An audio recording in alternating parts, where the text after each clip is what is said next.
The Tales of the Laxdale Saga is brought to you by NotaProfit.org, the place on the internet to find spiritual guidance powered by artificial intelligence. Of Ketill's daughters. She was the mother of Ketill the Finn, who settled on land at Kirkby. His son was Esbjorn, father of Thorstein, father of Surt, the father of Sive, at the speaker at law. Chapter Roman 2. Ketill and his sons prepare to leave Norway. In the latter days of Ketill arose the power of King Harald the Fairhaired, in such a way that no Folkland king or other great men could thrive in the land unless he alone ruled what title should be theirs. When Ketill heard that King Harald was minded to put to him the same choice as to other men of might, namely, not only to put up with his kinsmen being left unatoned, but to be made himself a hireling to boot, he calls together a meeting of his kinsmen, and began his speech in this wise. You all know what dealings there have been between me and King Harald, the which there is no need of setting forth, for a greater need besets us, to wit, to take counsel as to the troubles that now are in store for us. I have true news of King Harald's enmity towards us, and to me it seems that we may abide no trust from that quarter. It seems to me that there are two choices left us, either to fly the land or to be slaughtered each in his own seat.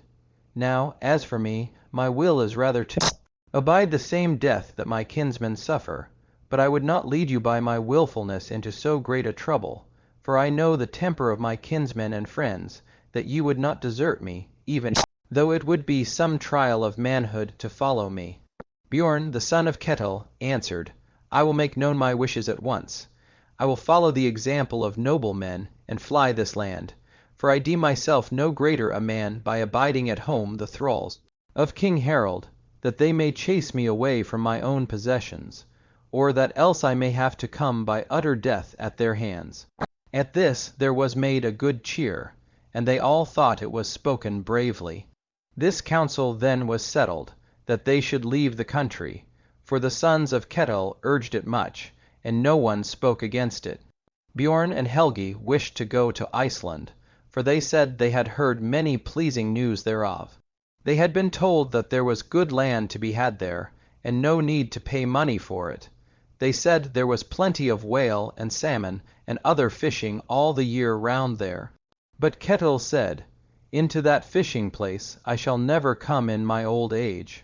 So Ketill then told his mind, saying his desire was rather to go west over the sea, for there was a chance of getting a good livelihood. He knew lands there wide about, for there he had harried far and wide.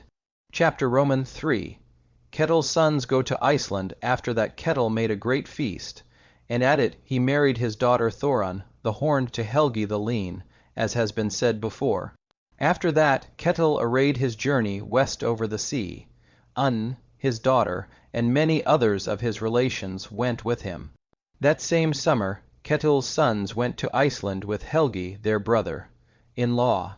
Bjorn, Ketill's son, brought his ship to the west coast of Iceland, to Broadfirth, and sailed up the firth along the southern shore, till he came to where a bay cuts into the land, and a high mountain stood on the ness on the inner side of the bay, but an island lay a little way off the land.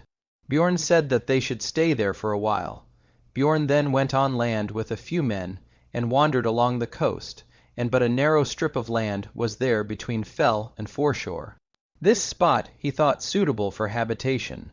Bjorn found the pillars of his temple washed up in a certain creek, and he thought that showed where he ought to build his house.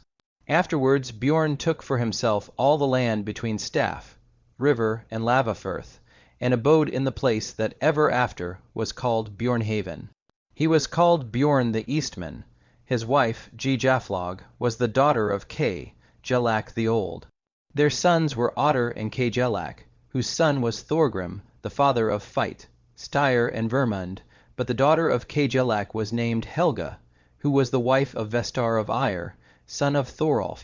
Bladder, Skull, who settled Ire, their son was Thorlak, father of Steinthir of Ire. Helgi Bjolan brought his ship to the south of the land, and took all Keelness, between Kalafirth and Whalefirth, and lived at Esjuberg to old age. Helgi the Lean brought his ship to the north of the land, and took Ilafirth, all along between Mastness and Rowanness, and lived at Christmas. From Helgi and Thor, and all the Islafirthers are sprung. Chapter Roman 4. Ketill goes to Scotland, A.D. 890. Ketill Flatnose brought his ship to Scotland, and was well received by the great men there, for he was a renowned man, and of high birth. They offered him there such station as he would like to take, and Ketill and his company of kinsfolk settled down there all except Thorstein, his daughter's son, who forthwith betook himself to warring and harried Scotland far and wide, and was always victorious. Later on he made peace with the Scotch, and got for his own one half of Scotland. He had for wife Thurid, daughter of Eyvind, and sister of Helgi the Lean. The Scotch did not keep the peace long, but treacherously murdered him.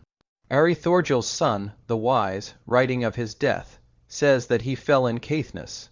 The Deepminded was in Caithness when her son Thorstein fell.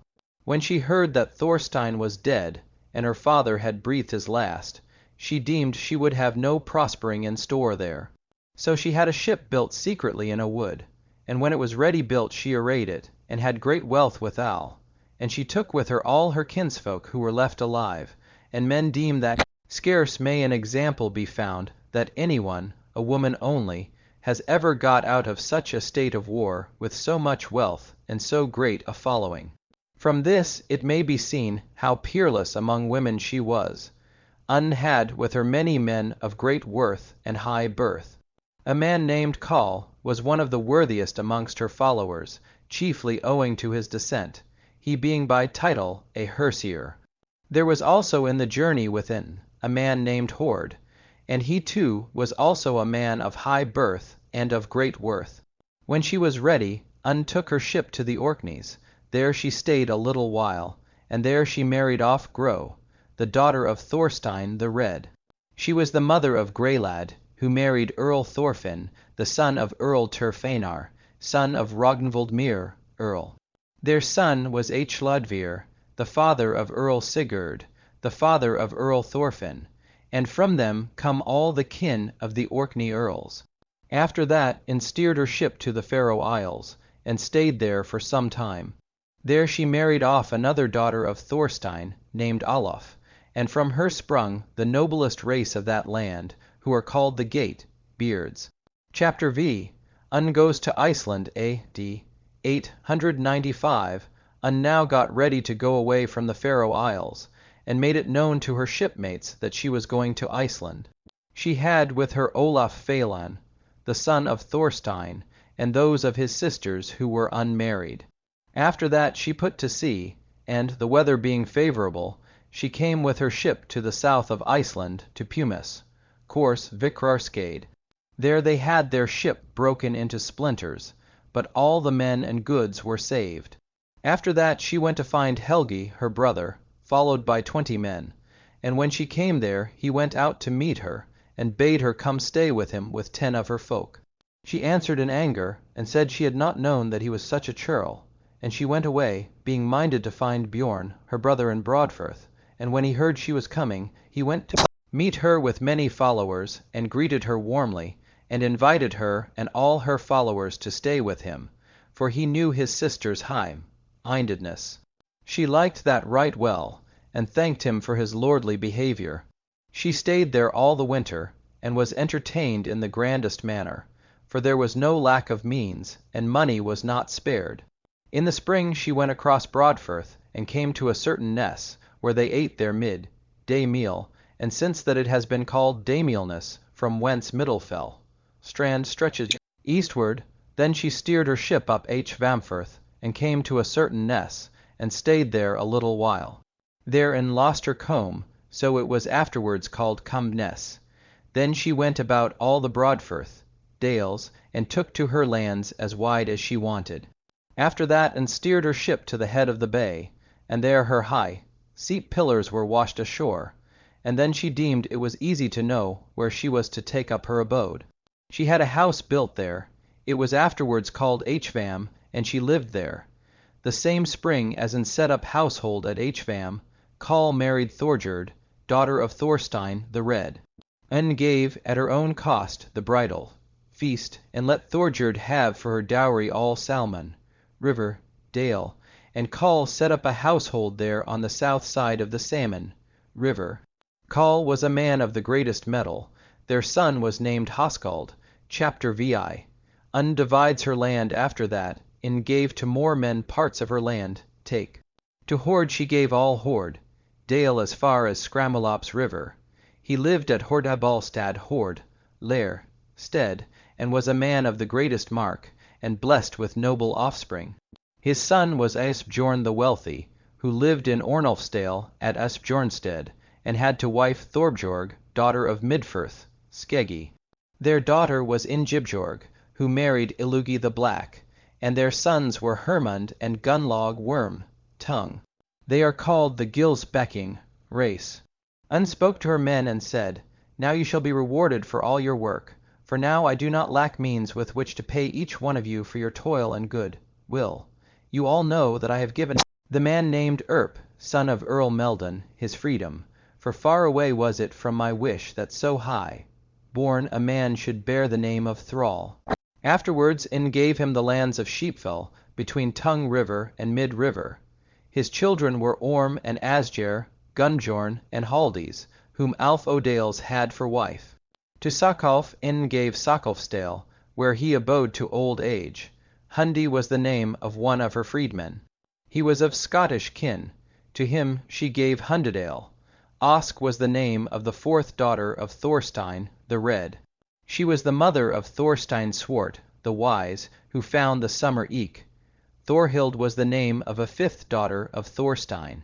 She was the mother of Alf O'Dales, and many great men trace back their line of descent to him.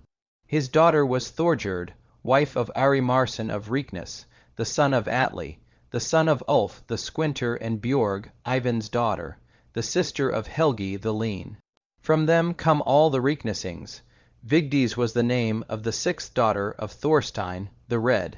From her come the men of Headland of Islafirth, chapter Roman 7, of the wedding of Olaf Phelan. A.D. 920 Olaf Phelan was the youngest of Thorstein's children. He was a tall man and strong, goodly to look at, and a man of the greatest mettle. Un loved him above all men, and made it known to people that she was minded to settle on Olaf all her belongings at Hvamm after her day. Un now became very weary with old age, and she called Olaf Phelan to her and said, It is on my mind, kinsman, that you should settle down and marry. Olaf took this well, and said he would lean on her foresight in that matter. Un said, It is chiefly in my mind that your wedding feast should be held at the end of the summer, for that is the easiest time to get in all the means needed, for to me it seems a near guess that our friends will come hither in great numbers, and I have made up my mind that this shall be the last bridal feast arrayed by me. Olaf answered, That is well spoken, but such a woman alone I mean to take to wife, who shall rob thee neither of wealth nor rule over thine own. That same summer Olaf Phelan married Alfdis. Their wedding was at Hvamm. Unspent much money on this feast, for she let be bidden there 2 men of high degree wide about from other parts. She invited Bjorn and Helgi Bjaaland, her brothers, and they came with many followers. There came Coll O'Dales, her kinsman, in law, and Hord of Hord, Dale, and many other great men. The wedding feast was very crowded, yet there did not come nearly so many as Un had asked, because the Islafirth people had such a long way to come. Old age fell now fast upon Un, so that she did not get up till mid-day, and went early to bed. No one did she allow to come to her for advice, between the time she went to sleep at night and the time she was aroused, and she was very angry if any one asked how it fared with her strength. On this day Un slept somewhat late, yet she was on foot when the guests came, and went to meet them and greeted her kinsfolk and friends with great courtesy, and said they had shown their affection to her in coming hither from so far, and I specially name for this Bjorn and Helgi, but I wish to thank you all who are here assembled. After that In went into the hall, and a great company with her, and when all seats were taken in the hall, every one was much struck by the one orderliness of the feast. Then Un said, Bjorn and Helgi, my brothers, and all my other kindred and friends, I call witnesses to this, that this dwelling with all its belongings that you now see before you, I give into the hands of my kinsman Olaf to own and to manage. After that and stood up and said she would go to the bower where she was wont to sleep, but bade every one have for pastime whatever was most to his mind, and that ale should be the cheer of the common folk. So the tale goes, that in was a woman both tall and portly. She walked at a quick step out along the hall, and people could not help saying to each other how stately the lady was yet. They feasted that evening till they thought it time to go to bed. But the day after Olaf went to the sleeping bower of In, his grandmother, and when he came into the chamber there was unsitting up against her pillow, and she was dead. Olaf went into the hall after that, and told these tidings. Every one thought it a wonderful thing, how Un had upheld her dignity to the day of her death. So they now drank together Olaf's wedding and In's funeral honours, and the last day of the feast Un was carried to the How burial mound that was made for her. She was laid in a ship in the cairn, and much treasure with her, and after that the cairn was closed up. Then Olaf Feilan took over the household of Hvamm and all charge of the wealth there, by the advice of his kinsmen who were there. When the feast came to an end, Olaf gave lordly gifts to the men most held in honour before they went away. Olaf became a mighty man and a great chieftain. He lived at Hvamm to old age. The children of Olaf and Alfdis were Thord Yeller, who married Hrodni, daughter of Midfirth Skeggi, and their sons were Eyjolf the Grey, Thorarin Filsini, and Thorkel Cuggi. One daughter of Olaf Feilan was Thora, whom Thorstein Codbitter, son of Thorolf Most, Beard, had for wife. Their sons were Bork the Stout, and Thorgrim, father of Snorri the priest. Helga was another daughter of Olaf. She was the wife of Gunnar Hliffarsson. Their daughter was Jofrid, whom Thorod, son of Tung, Odd, had for wife, and afterwards Thorstein, Egil's son. Thorun was the name of yet one of his daughters. She was the wife of Herstein, son of Thorkel Blund, Ketill's son. Thordis was the name of a third daughter of Olaf. She was the wife of Thorarin, the Speakerat, Law, brother of Ragi. At that time when Olaf was living at Hvamm, Kall O'Dales his brother, in law, fell ill and died. Haskald, the son of Kall, was young at the time of his father's death. He was fulfilled of wits before the tale of his years. Haskald was a hopeful man and well made of body. He took over his father's goods and household. The homestead where Kall lived was named after him, being afterwards called Haskaldstead. Haskald was soon in his householding blessed with friends, for that many supports stood thereunder, both kinsmen and friends whom Kall had gathered round him. Thorgerd, Thorstein's daughter, the mother of Haskald, was still a young woman and most goodly. She did not care for Iceland after the death of Kall. She told Haskald her son that she wished to go abroad, and take with her that share of goods which fell to her lot. Haskald said he took it much to heart that they should part, but he would not go against her in this any more than in anything else. After that Haskald bought the half, part in a ship that was standing beached off day, Milnes on behalf of his mother. Thorgerd betook herself on board there, taking with her a great deal of goods. After that Thorgerd put to sea and had a very good voyage, and arrived in Norway. Thorgerd had much kindred and many noble kinsmen there. They greeted her warmly, and gave her the choice of whatever she liked to take at their hands. Thorgerd was pleased at this, and said it was her wish to settle down in that land. She had not been a widow long before a man came forward to woo her. His name was Herjolf. He was a landed man, as to title, rich, and of much account. Herjolf was a tall and strong man, but he was not fair of feature, yet the most high, mettled of men, and was of all men the best skilled at arms. Now as they sat taking counsel on this matter, it was Thorgerd's place to reply to it herself, as she was a widow, and, with the advice of her relations, she said she would not refuse the offer. So Thorgerd married Herjolf, and went with him to his home, and they loved each other dearly. Thorgerd soon showed by her ways that she was a woman of the greatest mettle, and Herjolf's manner of life was deemed much better and more highly to be honored now that he had got such an one at. She was for his wife. Chapter Roman 8. The birth of H. Rut and Thorgerd's second widowhood. A.D. 916. Herjolf and Thorgerd had not long been together before they had a son. The boy was sprinkled with water, and was given the name of H. Rut. He was at an early age both big and strong as he grew up, and as to growth of body he was goodlier than any man, tall and broad, shouldered, slender of waist, with fine limbs and well-made hands and feet. H. Rut was of all men the fairest of feature, and like what Thorstein, his mother's father, had been, or like Ketill Flatnose. And all things taken together, he was a man of the greatest mettle. Herjolf now fell ill and died, and men deemed that a great loss.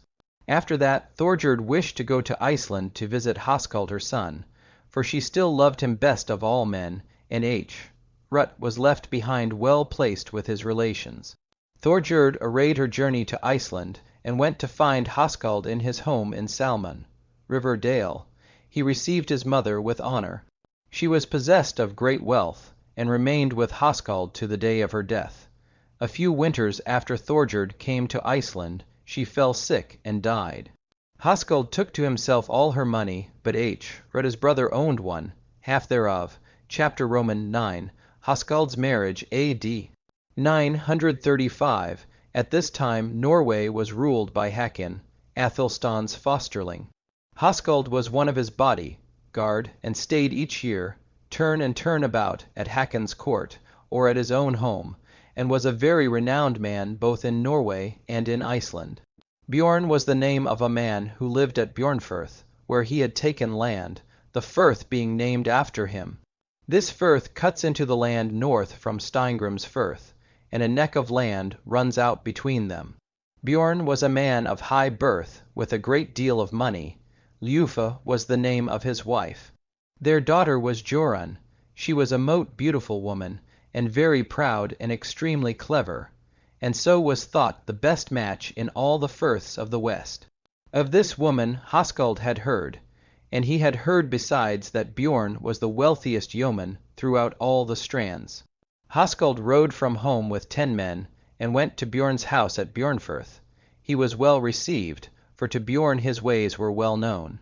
Then Hoskuld made his proposal, and Bjorn said he was pleased, for his daughter could not be better married, yet turned the matter over to her decision. And when the proposal was set before Jorun, she answered in this way: From all the reports I have heard of you, Hoskuld, I cannot but answer your proposal well, for I think that the woman would be well cared for who should marry you. Yet my father must have most to say in this matter, and I will agree in this with his wishes. And the long and short of it was, that Jorun was promised to Hoskuld with much money, and the wedding was to be at Hoskuldstead. Hoskuld now went away with matters thus settled, and home to his abode, and stays now at home until this wedding feast was to be held. Bjorn came from the north for the wedding with a brave company of followers. Hoskuld had also asked many guests, both friends and relations, and the feast was of the grandest. Now, when the feast was over, each one returned to his home in good friendship and with seemly gifts. Jorun, Bjorn's daughter, sits behind at Hoskuldstead, and takes over the care of the household with Hoskuld.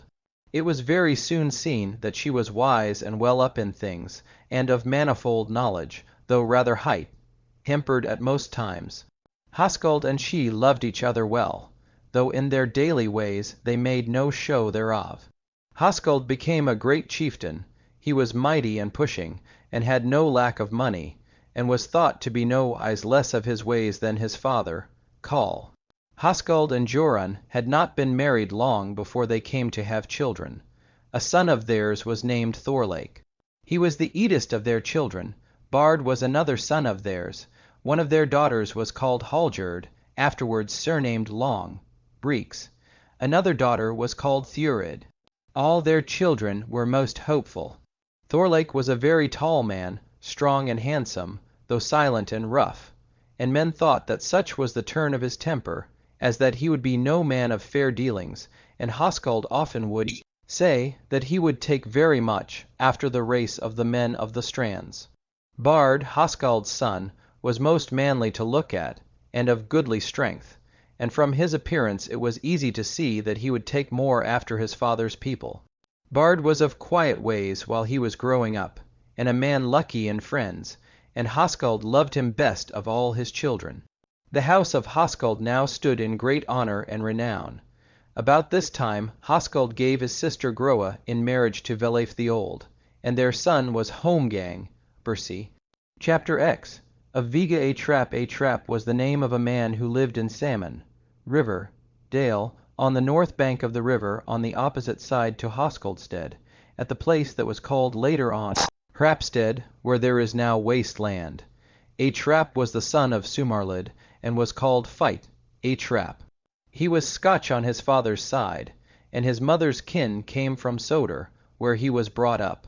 He was a very big, strong man, and one not willing to give in even in face of some odds, and for the reason that he was most overbearing, and would never make good what he had misdone, he had to fly from Westover, the sea, and had bought the land on which he afterwards lived. His wife was named Vigdis, and was Hallstein's daughter, and their son was named Sumarlid. Her brother was named Thorstein Surt. He lived at Thorness, as has been written before. Sumarlid was brought up there, and was a most promising young man. Thorstein had been married, but by this time his wife was dead. He had 2 daughters, one named Gudrid, and the other Osk. Thorkel Treffel married Gudrid, and they lived in Esvignaskerd. He was a great chieftain, and a sage of wits. He was the son of Rodabjorn. Osk, Thorstein's daughter, was given in marriage to a man of Broadfirth named Thorarin. He was a valiant man, and very popular, and lived with Thorstein, his father-in-law, who was sunk in age and much in need of their care.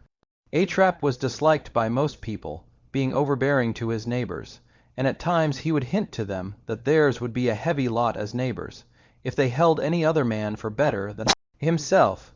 All the goodmen took one counsel, and went to Hoskald and told him their trouble. Hoskald bade them tell him if Shrap did any one any harm, for he shall not plunder me of men or money. Chapter Roman 11. About Thordgadi and Thorbjorn Esgeir. Jup Thordgadi was the name of a man who lived in Salmon, river, dale on the northern side of the river, and his house was called Godested. He was a very wealthy man. He had no children, and had bought the land he lived on. He was a neighbor of Shraps, and was very often badly treated by him. Hoskald looked after him, so that he kept his dwelling in peace. Vigdis was the name of his wife. She was daughter of Ingjald, son of Olaf Phelan, and brother's daughter of Thord Yeller, and sister's daughter of Thorolf Rednose of Sheepfell. This Thorolf was a great hero, and in a very good position, and his kinsmen often went to him for protection. Vigdis had married more for money than high station. Thord had a thrall who had come to Iceland with him, named Asgout. He was a big man, and shapely of body, and though he was called a thrall, yet few could be found his equal amongst those called freemen, and he knew well how to serve his master. Thord had many other thralls, though this one is the only one mentioned here. Thorbjorn was the name of a man. He lived in Salmon, river, dale next to Thord, up valley away from his homestead, and was called Esgeir Jup. He was very rich in chattels, mostly in gold and silver. He was an huge man, and of great strength. No squanderer of money on common folk was he. Hoskald, Dalakal's son, deemed it a drawback to his state that his house was worse built than he wished it should be. So he bought a ship from a Shetland man. The ship lay up in the mouth of the river Blanda. That ship he gets ready, and makes it known that he is going abroad, leaving Joran to take care of house and children. They now put out to sea, and all went well with them, and they hove somewhat southwardly into Norway, making Hordaland, where the market, town called Bio, Hvin, was afterwards built. Hoskald put up his ship, and had there great strength of kinsmen, though here they be not named. Hakon, the king, had then his seat in the Wick. Hoskald did not go to the king, as his kinsfolk welcomed him with open arms. That winter all was quiet in Norway. Chapter Roman 12. Hoskuld buys a slave woman. There were tidings at the beginning of the summer that the king went with his fleet eastward to a tryst in Brunhiles, to settle peace for his land, even as the law laid down should be done every third summer. This meeting was held between rulers with a view to settling such matters as kings had to adjudge matters of international policy between Norway, Sweden, and Denmark. It was deemed a pleasure trip to go to this meeting, for thither came men from nigh all such lands as we know of. Hoskuld ran out his ship, being desirous also to go to the meeting. Moreover, he had not been to see the king all the winter through. There was also a fair to be made for. At the meeting there were great crowds of people, and much amusement to be got, drinking, and games, and all sorts of entertainment. Naught, however, of great interest happened there. Hoskuld met many of his kinsfolk there, who were come from Denmark. Now, one day, as Hoskuld went out to disport himself with some other men, he saw a stately tent far away from the other booths. Hoskuld went thither, and into the tent, and there sat a man before him in costly raiment, and a Russian hat on his head. Hoskuld asked him his name. He said he was called Gilly, but many call to mind the man. If they hear my nickname, I am called Gilly the Russian.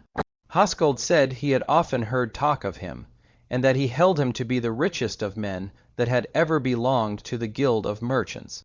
Still Hoskuld spoke. You must have things to sell such as we should wish to buy. Gilly asked what he and his companions wished to buy. Hoskuld said he should like to buy some bondswoman, if you have one to sell. Gilly answers, There, you mean to give me trouble by this, in asking for things you don't expect me to have in stock. But it is not sure that that follows.